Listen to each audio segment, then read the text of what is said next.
ఈరోజు అంటే ఇంతకుముందు సెర్చ్ ఇంజిన్ ఆప్టిమైజేషన్ ఎస్ఈఓ కోర్సులో మనము ఏమేమి నేర్చుకున్నాము.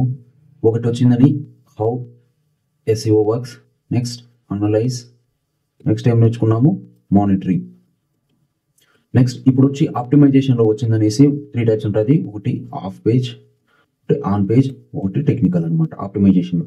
దాంట్లో ఇప్పుడు మనము ఆఫ్ పేజ్ ఎస్ఈఓ గురించి తెలుసుకుందాం. ఆఫ్ పేజ్ ఎస్ఈఓ అంటే ఏమి అంటే out side of the website, అంటే ఏమి వెబ్సైట్ యొక్క బయట మనం చేసేటువంటి యాక్టివిటీనే ఆఫ్ పేజ్ ఎస్ఈఓ అంటారు. మన వెబ్సైట్లో కాకుండా బయట చేసేదాన్ని మనము ఆఫ్ పేజ్ ఎస్ఈఓ అంటాము, ఆఫ్ పేజ్ ఎస్ఈఓ అంటాము. ఇది ఎందుకు పనికొస్తుంది అనేది నెక్స్ట్ స్లైడ్లో చూద్దాం. ఇప్పుడు ఆఫ్ పేజ్ ఎస్ఈఓ అయింది కదా. ఒక వెబ్సైట్, ఏదైనా ఒక వెబ్సైట్ అనుకోండి, ఇప్పుడు నా వెబ్సైట్ అనుకోండి, నా వెబ్సైట్కి నేను ఇక్కడ ఏదైనా నేను నా వెబ్సైట్లోకి వెళ్ళండి అలా ఉంటుంది ఇలా ఉంటుందని నేను చెప్తాను అంటే దానికి అర్థం ఏమి, ఇది ఒక మార్కెటింగ్. అంటే ఏమి, ఇది నేను నా వెబ్సైట్ గురించి నేను ఏం చెప్తాను, బయట చెప్తాను. దీన్ని ఏమంటాము, వెబ్సైట్లో కాకుండా, అంటే వెబ్సైట్లో కాకుండా నేను బయట చేసేటువంటి యాక్టివిటీని ఏమంటాము ఆఫ్ పేజ్ ఎస్ఈఓ అంటాం. నేను మార్కెటింగ్ చేయొచ్చు, యాడ్ చేయొచ్చు, ఏదైనా చేయండి, బ్యాక్ లింక్ క్రియేట్ చేయొచ్చు, వేరే ఏం చేసినా కూడా దాన్ని ఏమంటాము ఆఫ్ పేజ్ ఎస్ఈఓ అంటాము. మనకు ఆఫ్ పేజ్ ఎస్ఈఓ ఎందుకు ఇంపార్టెంట్ అంటే, ఒక ఎగ్జాంపుల్ చెప్తాను మీకు ఈజీగా అర్థమవుతుంది అనమాట. ఈ of page SEO gives them a very good indication on how the world other websites and users. అంటే ఏమి, సపోజ్ ఒక మీకు అమెజాన్ అనుకోండి, అమెజాను, ఫ్లిప్కార్ట్,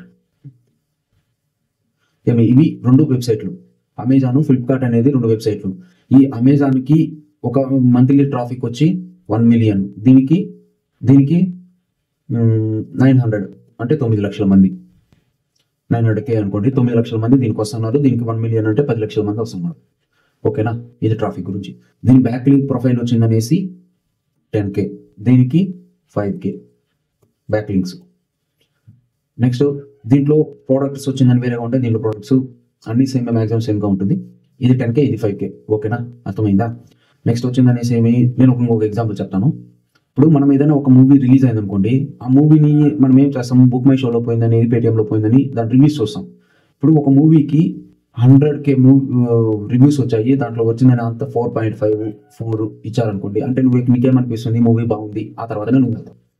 సేమ్ అదే విధంగా మనం మూవీని రివ్యూస్ని బేస్ చేసుకొని మనం ఎలా మూవీకి వెళ్తామో, అదే విధంగా గూగుల్ సెర్చ్ ఇంజిన్ కూడా ఏం చేస్తుంది అంటే బ్యాక్ లింక్ ప్రొఫైల్, అంటే ఏమి వేరే వెబ్సైట్లు కానీ వేరే యూజర్స్ కానీ, ఇప్పుడు నేను అనుకోండి నా వెబ్సైట్ని నేను ఇక్కడ డిస్క్రిప్షన్లో లింక్ ఇస్తాను అంటే ఏమి, అది ఒక బ్యాక్ లింక్ అనమాట. నా వెబ్సైట్కి అదేమవుతుంది, బ్యాక్ లింక్ అవుతుంది. ఆ బ్యాక్ లింక్ ద్వారా అలా నేను ఒక లింక్ ఇచ్చాను అనుకోండి, అలా ఎన్ని లింకులు ఉంటాయి. ఇప్పుడు ఇక్కడ చెప్పాను కదా, అమెజాన్కి 10K, దీనికి 5K అని, అంటే దీనికి ఎన్ని లింకులు ఇచ్చాము అనేది అర్థమవుతుందా. దీన్ని ఏమంటాము, ఎన్ని లింకులు ఇచ్చాము మనము దీంట్లో, దాన్ని బేస్ చేసుకొని ఏమవుతుంది, ర్యాంక్ అనేది అవుతుంది. అందుకే మనకు ఆఫ్ పేజ్ ఎస్ఈఓ అనేది ఇంపార్టెంట్. అంటే ఇప్పుడు 10K ఉంది కాబట్టి మనం ఏదైనా ఒక ప్రోడక్ట్ గురించి చేస్తున్నాం అంటే దాంట్లో మనకి ఏమి యూజ్ అవుతుంది అంటే, ఇప్పుడు ఈ 10K రివ్యూ గురించి మాట్లాడుకున్నాం. ఇప్పుడు బ్యాక్ లింక్ వదిలేదు. ఇప్పుడు 10K రివ్యూస్ ఉండే దీనికి నువ్వు పర్చేస్ చేస్తావా, 5K రివ్యూస్ ఉండే దీన్ని పర్చేస్ చేస్తావా? ఆబ్వియస్లీ నువ్వేం చేస్తావు, 10K రివ్యూస్ ఉండే దీన్ని పర్చేస్ చేస్తావు, 5K ఉండేదాన్ని పర్చేస్ చేయవు కదా.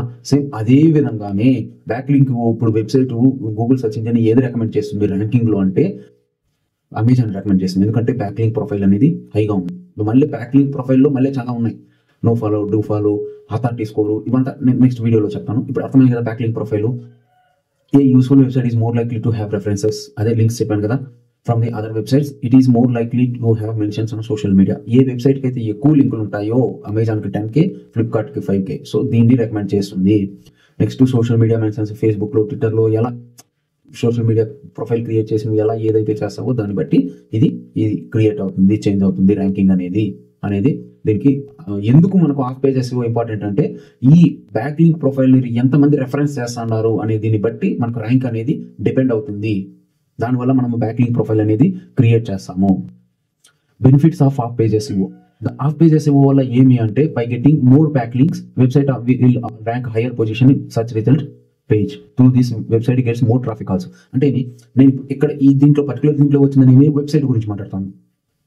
అమెజాన్కి 10K బ్యాక్ లింక్స్, ఫ్లిప్కార్ట్కి 5K అయినప్పుడు 10K ఆల్మోస్ట్ ఏం చేస్తుంది, రికమెండ్ చేస్తుంది. ఇదేమి వెబ్సైట్ అథారిటీ గురించి వచ్చినప్పుడు అంటే పర్టికులర్ వెబ్సైట్కి ఇంత ఉంది అనేసి. నెక్స్ట్ అలా కాకుండా నేను పేజ్ ర్యాంక్, పర్టికులర్ పేజ్, ఇప్పుడు లినోవో ల్యాప్టాప్ అనుకోండి, ఈ లినోవా ల్యాప్టాప్ వచ్చిందనేసి ఈ లినోవా ల్యాప్టాప్ 580 మోడల్ అనుకోండి, ఏదో ఒకటి ఠీక్ సరేనా. ఈ 580 మోడల్ని నేను పర్టికులర్గా ఈ వర్డ్ని నేను సెర్చ్ చేస్తున్నాను అంటే ఇప్పుడు ఈ ఫ్లిప్కార్ట్ ఈ అమెజాన్లోనూ ఉంది, ఇది ఫ్లిప్కార్ట్లోనూ ఉంది, ఇది సేమ్ ప్రోడక్ట్.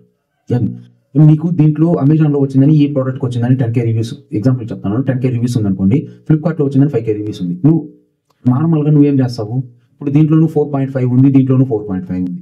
నువ్వేం చేస్తావు, దీనికి ఎక్కువ రివ్యూస్ ఉన్నాయి అంటే ఎక్కువ మంది పర్చేస్ చేసినారు, ఎక్కువగా ఉంది కాబట్టి నువ్వేం చేస్తావు, దీంట్లో ఇంకా పర్చేస్ చేస్తావు. అవునా? అంటే దీన్ని బట్టి నీకు ఏమర్థమవుతుంది అంటే ప్రోడక్ట్ ఎక్కువ రివ్యూస్ చూసి నువ్వు ఎలా మూవీకి వెళ్తావో, ఎక్కువ బ్యాక్ లింక్స్ చూసిందని అంటే ఈ ప్రోడక్ట్కి ఎక్కువ బ్యాక్ లింక్స్ ఉంది కాబట్టి ఈ ఏం చేస్తున్నారు అంటే పేజ్ ర్యాంక్ వాల్యూ, మీ పేజ్ ర్యాంక్ వాల్యూ అనేది ఎలా వస్తుంది అనేది నేను డిజిటల్ మార్కెటింగ్ ఫర్ బిగినర్స్ దాంట్లో ఒక పేజ్ ర్యాంక్ గురించి ఒక టేబుల్ పెట్టి నేను చెప్పాను అన్నమాట, ఎక్స్ప్లెయిన్ చేశాను. 0 ఇంకా 10 వరకు ఒక పేజ్కి ఏ విధంగా ర్యాంక్ ఇస్తారు, రిలవెంట్, కీవర్డ్ మ్యాచింగ్, ఇవంతా నేను ఆ వీడియోలో ఎక్స్ప్లెయిన్ చేశాను. మీకు ఏదైనా డౌట్ ఉంటే దాంట్లో పోయి చూడండి. ఇప్పుడు ఈ వెబ్సైట్, ఇప్పుడు ఈ లినోవా ల్యాప్టాప్ 580 అనే మోడల్కి ఈ పర్టికులర్ పేజ్లో ఎక్కువ బ్యాక్ లింక్స్ ఉన్నాయి, ఎక్కువ రివ్యూస్ ఉన్నాయి. నేను రివ్యూ అనేది ఎగ్జాంపుల్ చెప్తాను అనుకోండి. ఇప్పుడు ఈ 10K బ్యాక్ లింక్స్ ఉందనుకోండి, ఇప్పుడు 5K బ్యాక్ లింక్స్ ఉంది. నువ్వు మామూలుగా రివ్యూ చూసేటప్పుడు ఏది ఎక్కువగా ఉంటే, ఏ మూవీకి ఎక్కువగా ఉంటే దాన్ని చూసిపోతావు కదా. సేమ్ అదేవిధంగా గూగుల్ సెర్చ్ ఇంజిన్ గూగులే కాదు ఏదో కూడా, కానీ ఏ వెబ్సైట్కి అయితే ఎక్కువ బ్యాక్ లింక్స్ ప్రొఫైలు, ఎక్కువ అథారిటీ, ఎక్కువ రెఫరెన్సెస్, ఎక్కువ మంది ప్రమోట్ చేయడము అలా ఏదైతే ఉంటుందో దానికి ఏం చేస్తుంది అంటే రెఫర్ చేస్తుంది అనమాట. అర్థమైందా? ఇది వెబ్సైట్ ర్యాంకింగ్కి. నెక్స్ట్ ఇది పేజ్ ర్యాంకింగ్కి. మోర్ ఎక్స్పోజర్ అంటే సపోజ్ ఇప్పుడు నాకు వెబ్సైట్కి అథారిటీ బాగుంటే ఏమవుతుంది, ఫస్ట్ పేజ్లో వస్తుంది, ఫస్ట్ పొజిషన్లో వస్తుంది. ఫస్ట్ పొజిషన్లో రావడం వల్ల ఏం యూజ్ ఏమంటే నీకు మోర్ ఎక్స్పోజర్ అవుతుంది, అంటే ఎక్కువ మంది చూస్తారు. ఎక్కువ మంది చూడడం వల్ల ఏమవుతుందంటే నీకు బ్రాండ్ అవేర్నెస్ అనేది పెరుగుతుంది. ఆటోమేటిక్గా నీకు క్లిక్స్ అనేది వస్తాయి, కన్వర్షన్ అనేది వస్తుంది, క్లిక్ త్రూ రేట్ అనేది ఆటోమేటిక్గా పెరుగుతుంది, కన్వర్షన్ రేట్ పెరుగుతుంది. అర్థమైంది కదా? మోర్ ఎక్స్పోజర్ అంటే నీకు ఎంత ఎక్కువ మంది ఇదంటారు అనేసి. అర్థమైందా? దీనికి అర్థం ఎందుకు హాఫ్ పేజ్ ఎస్ఈఓ అనేది. హాఫ్ పేజ్ ఎస్ఈఓలో చెక్ లిస్ట్ అంటే హాఫ్ పేజ్ ఎస్ఈఓ చేయడానికి మనకు ఏమేమి ఉండాలి, పర్టికులర్గా దాంట్లో ఏమి ఉండాలి, ఏమి ఉండకూడదు, దాని గురించి అనమాట. Half page SEO techniques can provide you with edge over your competition. Your site gets more authoritative by acquiring more backlinks and mentions around the web, all of which can result in more organic traffic. Your site more authoritative అంటే నాకు 100 మంది నా website గురించి చెప్తున్నారంటే ఇంకో వెబ్సైట్కి 10 members చెప్తున్నారు అంటే నా వెబ్సైట్ని ర్యాంక్ హైయర్ చేస్తుంది, ఫస్ట్ పొజిషన్లోకి తెస్తుంది. కంపారిటివ్లీ 10 అంటే ఎంతమంది నీకు బ్యాక్ లింక్స్ ఇచ్చారు, ఎంతమంది మెన్షన్ చేస్తున్నారు. ఇప్పుడు నేను ఈ వీడియో ద్వారా వెబ్సైట్ని మెన్షన్ చేస్తాను అంటే దానికి అథారిటీ పెరుగుతా ఉందన్నమాట. అంటే నేను ప్రమోట్ చేస్తాను కదా నా వెబ్సైట్ని.